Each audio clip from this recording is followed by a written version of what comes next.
Vi vil nu gå videre til opgave 3 af eksamen fra 2016 i efterårspensum.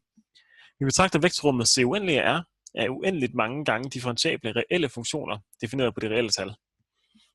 Derudover betragter vi underrummene P2 og P3 af R, som er polynomier af højst anden og tredje grad. Og i dem betragter vi monomiebasis, som er den basis, der består af funktionerne 1, t, t i anden og t i tredje, når det er P3, vi arbejder med. Derudover betragter vi en lineær afbildning f fra C uendelig til C uendelig, som er givet ved forskriften f af x af t er lige med x mærke af t minus t x af t. Så f her er en lineær afbildning, som tager, hvis input er en funktion, der ligger i det her rum C uendelig R, det betyder altså en uendeligt mange gange differentiabel funktion, og som output giver den en ny funktion. Og den nye funktion er givet ved den her forskrift. Okay.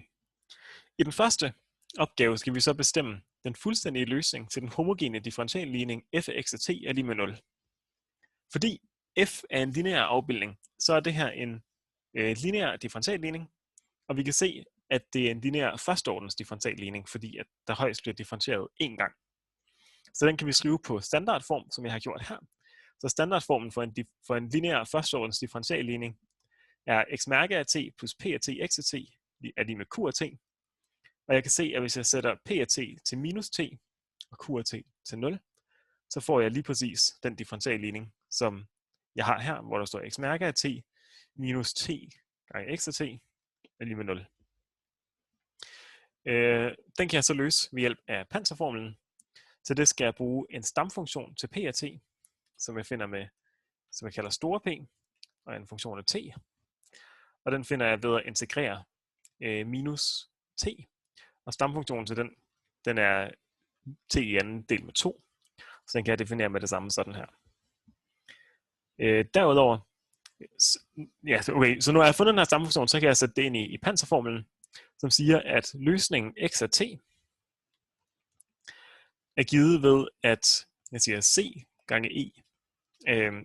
Jeg siger e opløftet i den her p af t med en minus foran, gange med et integral, der indeholder e opløftet i p af t gange q af t, men q af t er bare 0. Og dernæst, derudover, så er der et konstant led, som jeg også skal have med her. Og integralet er jeg nok nødt til at fortælle Mabel er med hensyn til variablen t. Så Mabels panserformlen her fortæller mig, at løsningen af x af t er lige med e opløftet t i anden halve gange c, hvor c er en vilkårlig reel konstant.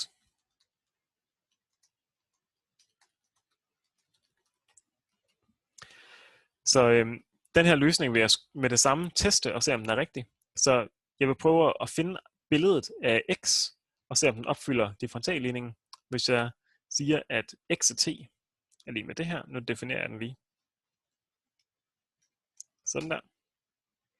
Så kan jeg sige, differentiere x med hensyn til t minus t gange x. Og det giver 0. Så jeg har sat den ind i f, og så kan jeg se, at resultatet bliver 0, hvilket passer med, at det er en løsning til differentialligningen. I stedet for at bruge panserformlen, kunne jeg også have brugt Mabels kommando dsolve, og så man skrev differentialligningen ind. Så vil jeg skrive diff x af t, t minus t gange x af t er lige med 0. Så jeg har indtastet differentialligningen her, og beder Mabel løse den. Og jeg tror måske, at problemet her er, at jeg har defineret x. Så hvis jeg lige prøver at restart, så kan den godt finde løsningen. Og vi ser, at det er det samme som før, og den her vilkårlige reelle konstant, c, som jeg har glemt at skrive navnet på her, den kalder Mabel for c1. Godt. Jeg går videre til opgave 2. Så vi betragter nu f givet ved den samme forskrift som en afbildning fra P2 til C uendelig. Det betyder altså, at f nu tager et polynomium ind som input. Det må ikke længere være en vilkårlig funktion. Det skal være et andengrads polynomium. Og så giver den en ny funktion ud. Vi skal så bestemme billederne f af 1, f af t og f af t i anden, som er basisvektorerne i P2 med hensyn til den her, i den her monomiebasis. Og så skal vi gøre rede for, at billedrummet f af P2 af R er et underrum i P3 af R. Godt. Så hvis jeg skal finde billederne af de her funktioner 1, t og t i anden, så sætter jeg dem ind i forskriften for f her. Så hvis jeg definerer den første funktion, den er konstant, 1, og hvis jeg sætter den ind, så siger jeg, hvis jeg differentierer den, så får jeg 0. Så hvis jeg differentierer 1 med hensyn til t, det giver mig 0. Og så da jeg det ind i f, så får jeg det første led går så ud. Det næste led hedder t gange x af t, som bare er 1. Og det vil sige, at f af 1 er de med minus t.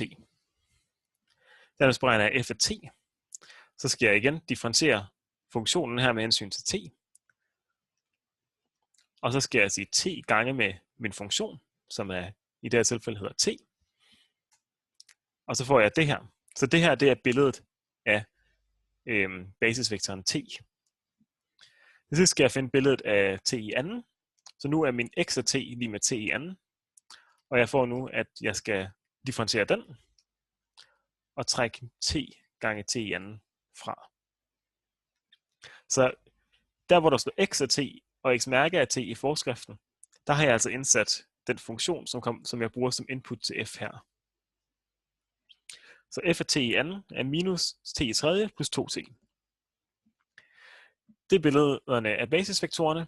Nu skal jeg gøre rede for, at det her er et underrum i P3. Og man kan se, at alle de her funktioner er polynomier. Billederne her er polynomier. Det her er et førstegrads polynomium, her har vi et andengrads, og her har vi et tredjegrads polynomium.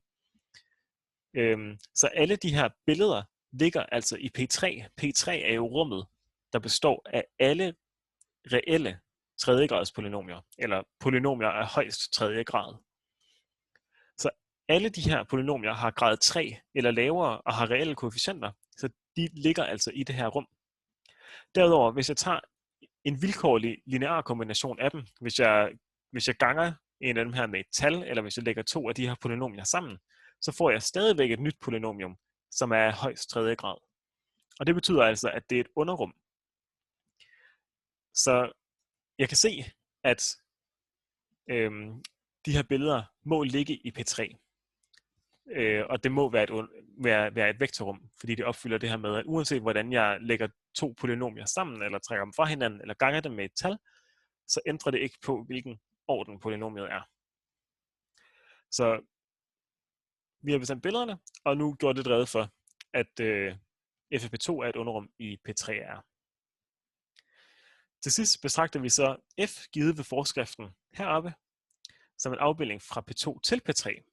Så det vil sige, at forskellen fra før og nu er, at tidligere så sagde vi, at f var en funktion, som tog et andengradspolynomium ind og gav en vilkårlig funktion ud. Der var en vilkårlig differentiabel funktion. Nu siger vi, at det, den skal give ud som output, skal være et tredjegradspolynomium. Eller et polynomium med højst tredje grad, for at være helt præcis. Så det ændrer altså på, hvilke typer funktioner vi tillader som output fra f. Nu hvor vi har gjort det, så kan vi så opskrive afbildningsmatricen MFM for f med hensyn til monomiebasen i P2 og monomiebasen i P3. Og det kan vi gøre, fordi at vi har fået givet nogle baser i de her to vektorrum. Til sidst skal vi bestemme kernen for f og dimensionen af billedrummet f af P2 af R. Okay, så for at finde monomiebasis er jo sådan en basis, der består, som de skrev i starten af opgaven, af vektorerne 1, t, t i anden og t i tredje.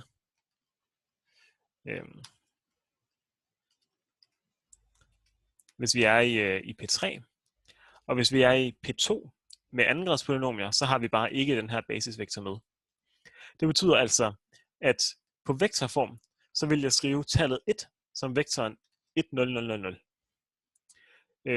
Og tallet t, eller funktionen t, vil jeg skrive som vektoren 0, 1, 0, 0. Fordi det er den anden basisvektor. Det her er den første. Tilsvarende vil jeg skrive funktionen t i anden som den tredje basisvektor 0, 0, 1, 0. Og t i tredje vil jeg så skrive som den sidste. Så t i tredje er 0001. For at finde afbildningsmatricen, skal jeg nu tage basisvektorerne i definitionsrummet og finde billedet af dem. Så basisvektorerne i definitionsrummet, det er de første 3 af dem her, fordi definitionsrummet er P2. Så jeg finder billederne af basisvektorerne, som hedder 1, t og t i anden.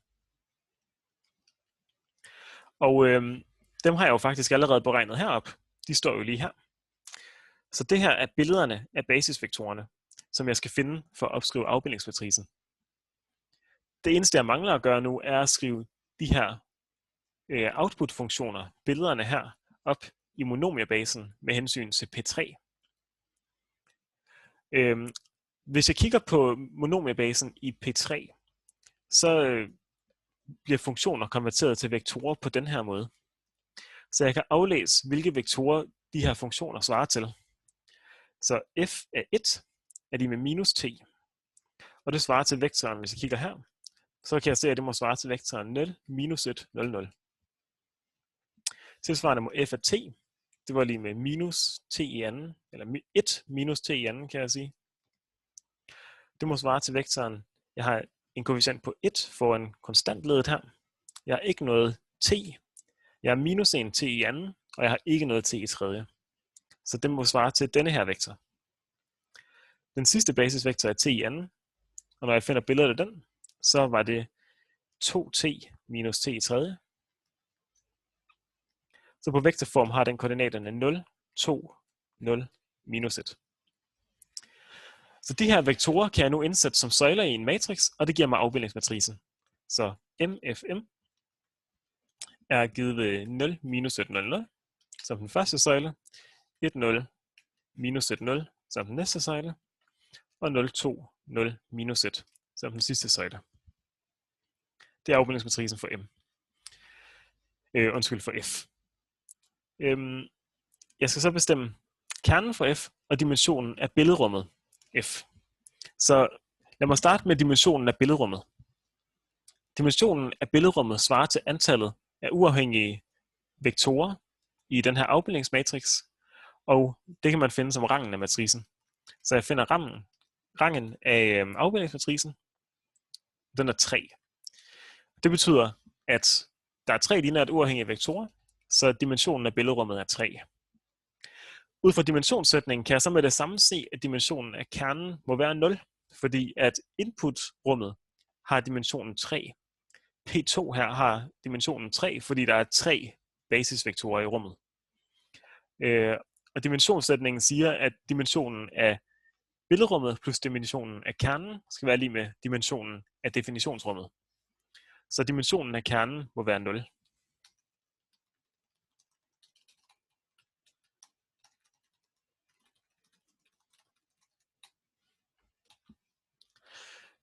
Det betyder, at den eneste vektor, der ligger i kernen, er 0-vektoren 0, 0, 0.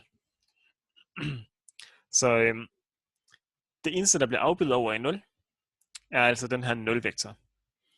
Det kan jeg også skrive op. Jeg kan også finde det her på en anden måde, ved at sætte det op som et ligningssystem med en total matrix, der hedder T, hvor jeg sætter MFM afbildningsmatricen ind på venstre siden, og højre siden bliver den her bliver rene nuller, fordi at det er det homogene ligningssystem, man skal løse for at finde kernen. Så hvis jeg opsætter denne her, sådan der, skal jeg se.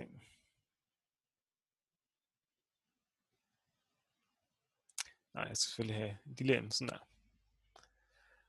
Hvis jeg løser det her ligningssystem, så finder jeg kernen for F, og det kan jeg måske gøre ved enten ved trappeform eller lineær stolpe. Og som forudsagt, så er den eneste løsning, det er 0-vektoren. Så kernen for F, det er bare 0-vektoren, og dimensionen af billedrummet er 3. Det her virker måske lidt underligt, fordi kernen er jo de vektorer, som bliver afbildet over i 0. Og vi fandt helt op i opgave 1, at det homogene ligningssystem havde en løsning. Det var jo givet sådan her. Den her funktion x var en løsning til det homogene ligningssystem. Så det vil sige, at denne her funktion x skulle man tro ville ligge i kernen for f. Men grund til, at vi ikke finder den nede i opgave 3, er, at det her er ikke et polynomium. Det er ikke et tredjegrads polynomium, eller et andengrads polynomium. Og derfor så ligger det ikke inden for de vektorrum, som vi betragter hernede. Så afbildningsmatricen her, som kun fungerer mellem de her to vektorrum P2 og P3, kan slet ikke håndtere en funktion, som ikke er et anden eller tredjegrads polynomium.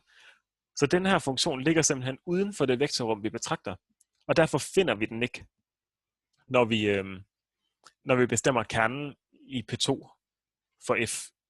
Og det skal vi heller ikke, for vi betragter nu f som en afbildning fra P2 til P3, og inden for det her vektorrum, så findes der ikke nogen, der findes denne her funktion ikke. Og derfor er kernen for f 0, når vi kun betragter det her vektorrum. Til sidst vil jeg lige sige noget om, når vi nu har fundet den her afbildningsmatrix, så bør vi teste, om den er rigtig.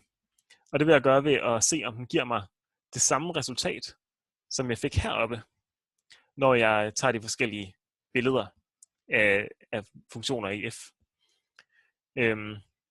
For eksempel, f af 1 beregnede jeg jo til at være minus t. Så 1, den har basisvektoren 1, 0, 0, når jeg skriver den op i monomibasis i P2.